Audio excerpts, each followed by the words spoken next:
গনিয়ারিতে ভাঙ্গনে ক্ষতিগ্রস্ত 22 একরেরও বেশি উর্বর জমি গঙ্গা নদীর কবলে বিলুপ্ত হয়ে গিয়েছে। 22 একরেরও বেশি উর্বর জমি ভাঙ্গনে ক্ষতিগ্রস্ত হওয়ার ফলে ভাঙ্গনের ভয়ে বাসিন্দারা পালিয়ে যেতে বাধ্য হয়েছেন অন্য জায়গায়।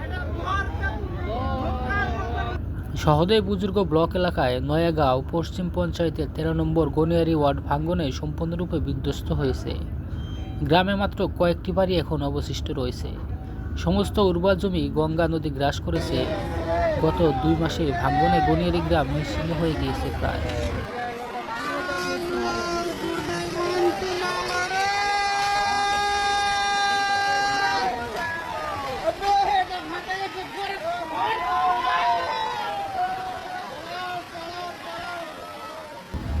ভাঙ্গনটি গনিয়ারির প্রাথমিক বিদ্যালয় থেকে মাত্র 150 মিটার দক্ষিণ দিকে শুরু হয়।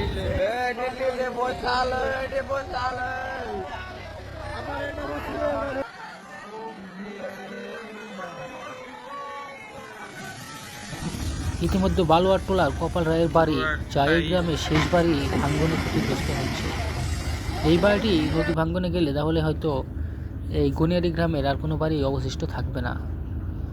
তাহলে সম্পূর্ণ গনিয়ারি গ্রামটি গঙ্গার গর্ভে বিলীন হয়ে যাবে।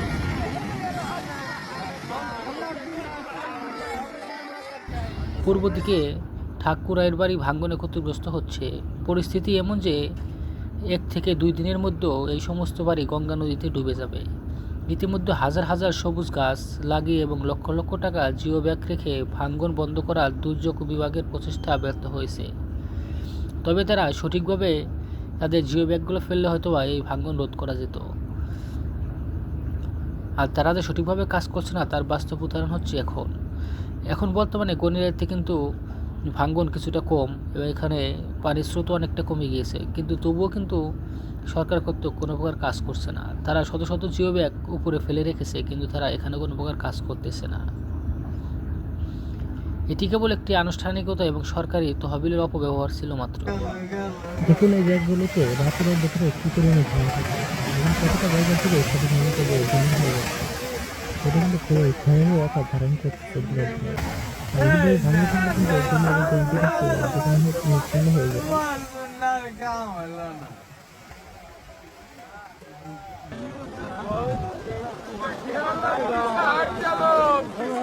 ऐसा रास्ता हमनी के ब्लॉक हो देख लिया ऐसा अब कुछ नहीं से बात चल हमनी गाँव में।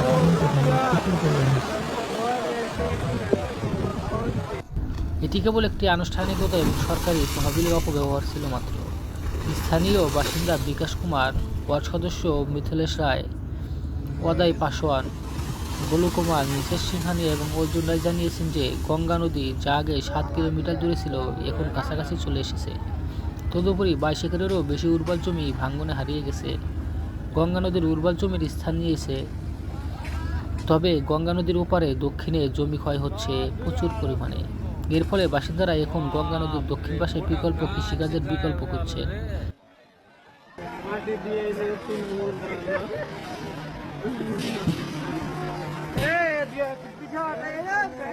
তবে অন্যান্য বছরের মতো এবার চাষযোগ্য জমি কমে যাবে, যা কৃষকের জন্য খাদ্য ঘাটতি তৈরি করতে পারে। এদিকে ভাঙ্গনের ভয়ে স্থানীয় জনগোষ্ঠী সম্পূর্ণভাবে দেশান্তরিত হচ্ছে। এক সময়ে সুখী গ্রামটি গঙ্গা নদী গ্রাস করছে এবং হাজার হাজার বাসিন্দা যাযাবর জীবনযাপন করতে বাধ্য হচ্ছে। কেউ বা পলিথিন টাঙ্গিয়ে খোলা আকাশের নিচে রাত্রি যাপন করছেন, আবার কেউ আত্মীয়দের বাড়িতে চলে যাচ্ছেন। আমার ওই মনটাই বলে, আরে জানিস তোর দুলাভাইটা খুবই খারাপ, কাম কাজ করে করবি কি আর। তার আশ্রয়, খাদ্য এবং আশ্রয় খুঁজে পাওয়া চ্যালেঞ্জের মুখোমুখি হচ্ছেন প্রতিনিয়ত। অনেক ভুক্তভোগী আত্মীয় স্বজনের কাছে আশ্রয় নিয়েছেন, আবার কেউ কেউ প্লাস্টিকের চাদর ঝুলিয়ে খোলা আকাশের নিচেও বসবাস করতে বাধ্য হচ্ছে। এটি যেন এখন গনিয়ারি গ্রামের প্রতিদিনের রুটিন হয়ে গিয়েছে। এই মানুষদের কান্না ছাড়া আর কিছুই অবশিষ্ট নেই এখন। এই মানুষদের ঘরবাড়ি এখন পর্যন্ত ভাঙ্গনের কবলে পড়েছে গনিয়ারিতে ভাঙ্গনের কারণে। তবে গনিয়ারিতে এত ভাঙ্গনের পরও কিন্তু সরকারের এখনও পর্যন্ত টনিক মরেনি। তারা সঠিক সময়ে নদী ভাঙন রোধের জন্য কোনো প্রকার পদক্ষেপ গ্রহণ করেনি। সুতরাং এভাবে যদি প্রতিনিয়ত চলতে থাকে ভাঙন, তাহলে দেখা যাবে আর 2-1 মাসের পর কিন্তু এই গনিয়ারি গ্রামে আর কোনো চিহ্নই খুঁজে পাওয়া যাবে না। এই গ্রামে সেন্সিটিভ বাড়িও কিন্তু নদীগর্ভে বিলীন হয়ে যাবে এবং এখানে যে শিক্ষা প্রতিষ্ঠানটি রয়েছে সেটিও কিন্তু নদীগর্ভে বিলীন হয়ে যাবে।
ওই যে সাফ করবো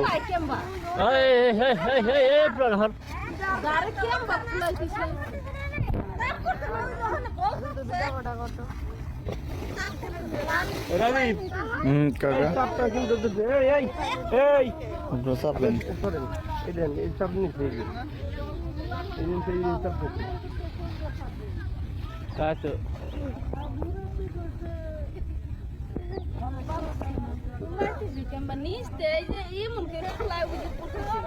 বালি করে যায় তারপর করে সব